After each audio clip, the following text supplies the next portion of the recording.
एक आज की खबर, एक नया न्यूज़ चैनल आप लोग लाए हैं, उसके लिए मेरी बहुत बहुत शुभकामनाएं। और मुझे पूरी विश्वास है कि जो समसामयिक विषय हैं और हमेशा जो मीडिया का काम है वो काम है सरकार और जनता के बीच में सेतु के तौर पे काम करना, कि सरकार तक जन भावनाओं को पहुंचाना। और कहीं पर अगर सरकार से कुछ कमी हो रही है तो उससे सरकार को चेताने का काम करना। तो मुझे पूरा विश्वास है इन सिद्धांतों पर काम करते हुए एक निष्पक्ष भावना से ये चैनल काम करेगा और जनता की आवाज़ बन के उभरेगा, ताकि जनता की पसंद बने। मेरी बहुत बहुत शुभकामनाएं इसके बात। उत्तराखंड के कैबिनेट मंत्री सुबोध उनियाल इस वक्त हमारे साथ मौजूद हैं, इनसे बात करते हैं। सर, आपकी सरकार के दूसरे कार्यकाल में जो डेवलपमेंट हो रहा है, इसको आप कैसे देखते? सरकार पिछले 6 वर्षों, तकरीबन 6 वर्षों से जनभावना के अनुरूप काम कर रही है। यही कारण है कि सारे मिथकों को तोड़ के इस राज्य की जनता ने दोबारा भारतीय जनता पार्टी को अपना आशीर्वाद दिया और फिर हमारी सरकार बनी। और इस बार सरकार लगातार जनहित के मुद्दों पर, और जो मुख्यमंत्री जी का भी कहना है कि सरलीकरण और समाधान की जो जटिलता होती है कानूनों में, जिन नियमों में, उनको सरल बना करके और किस तरह समाधान किया जाए, एक सकारात्मक अप्रोच के साथ उस पर आगे बढ़े। और यही कारण है कि हम लोग काफ़ी समय से लगातार अच्छे निर्णय लेने में लगे हुए हैं। जहाँ तक मेरे विभाग का प्रश्न है, वन विभाग में तमाम रिफॉर्म्स पर हम लोग काम कर रहे हैं, ताकि वन विभाग का एक संदेश ये हो कि ये पीपल फ्रेंडली डिपार्टमेंट है। क्योंकि वन विभाग की और जनता की दूरी लगातार बढ़ने से कहीं ना कहीं ये फॉरेस्ट के लिए और पर्यावरण के लिए नुकसानदायक चीज़ है। तो इसीलिए हम लोगों ने काफ़ी इसमें रिफॉर्म्स किए हैं।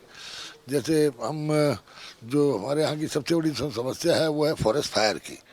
तो फॉरेस्ट फायर को किस तरह जनता के सहयोग से रिस्पॉन्स टाइम को कम करके उस पर काबू पा सकें, इसके लिए हमने हर ग्राम सभा में फॉरेस्ट फायर मैनेजमेंट कमेटी उस ग्राम सभा के प्रधान की अध्यक्षता में बनाई है, जिसमें रेवेन्यू और फॉरेस्ट के लोग भी सदस्य होंगे।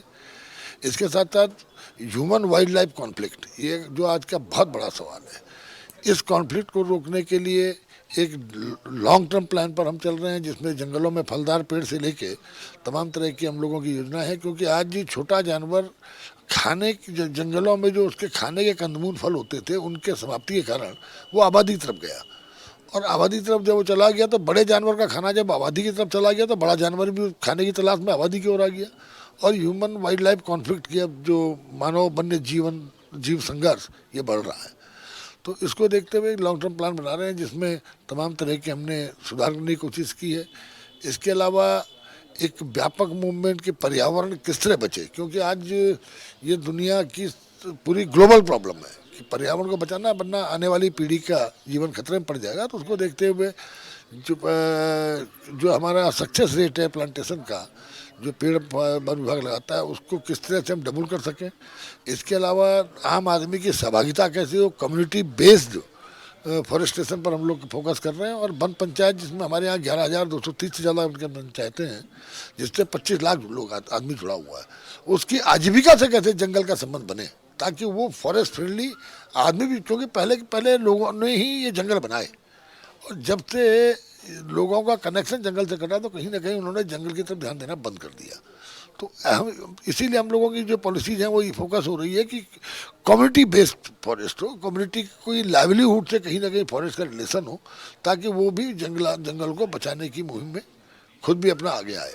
सर, आपके पास तकनीक शिक्षा भी है, तकनीकी शिक्षा के डेवलपमेंट को लेकर उत्तराखंड में क्या कुछ कर रहे हैं? देखिए, तकनीकी शिक्षा को लेकर सबसे पहले तो हम लोगों ने इस राज्य के सभी उद्योगपतियों से, जो बड़ी बड़ी कंपनीज हैं, उनके चेयरमैन और उनके डायरेक्टर HR से मीटिंग की। और जो सबसे बड़ी बात खुल के आई कि डिमांड बेस्ड हमारे यहाँ पर स्ट्रीम्स होनी चाहिए, क्योंकि लगातार बाबा आदम के ज़माने के कोर्स चले आ रहे हैं और उसमें एम्प्लॉयमेंट की संभावना कम हो गई है।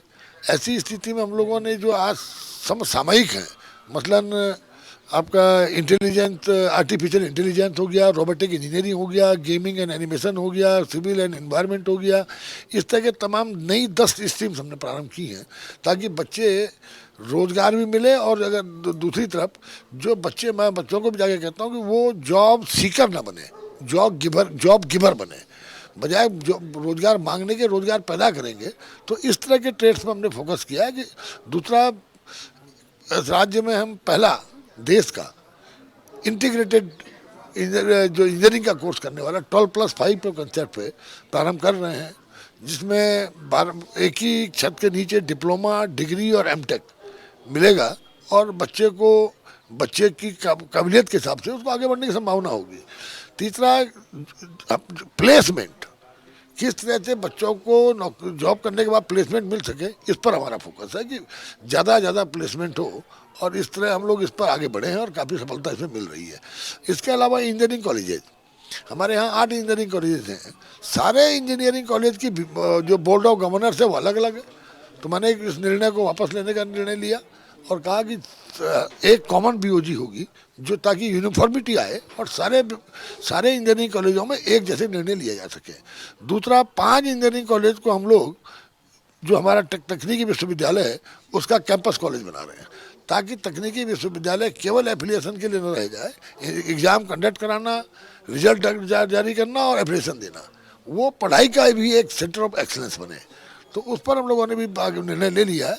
और पॉलिटेक्निक्स की स्थिति में सुधार कैसे हो, किस तरह आज के जो डिजिटल दुनिया है, इस डिजिटल टेक्नोलॉजी से हमारे बच्चा जाने, इसको देखते हुए हम लोगों ने इस समय करीबन सेंट्रल जो एसपीए होती है, स्पेशल सेंट्रल असिस्टेंस, उससे करीबन 350 करोड़ से हम इंफ्रास्ट्रक्चर और डिजिटल इंफ्रास्ट्रक्चर इसको मजबूत करने का काम कर रहे हैं, ताकि हमारा बच्चा जो है वो दुनिया के किसी कोने में जाकर के किसी भी जगह के बच्चे के मुकाबले खड़ा हो सके।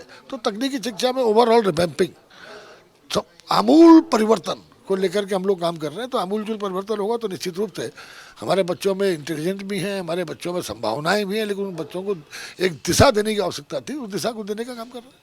सर, एक आखिरी सवाल, राहुल गांधी भारत जोड़ो यात्रा लेकर चल रहे हैं, उत्तराखंड में भी भारत जोड़ो यात्रा चलाई जा रही है। क्या लग रहा है, उत्तराखंड में कांग्रेस अपनी जो पुरानी पकड़ थी वो मजबूत कर पाएगी बीजेपी के आगे? देखिए, केवल उत्तराखंड का प्रश्न नहीं है, देश में आप कहीं भी देख लीजिए, कांग्रेस धीरे धीरे धीरे धीरे समाप्त हो रही है।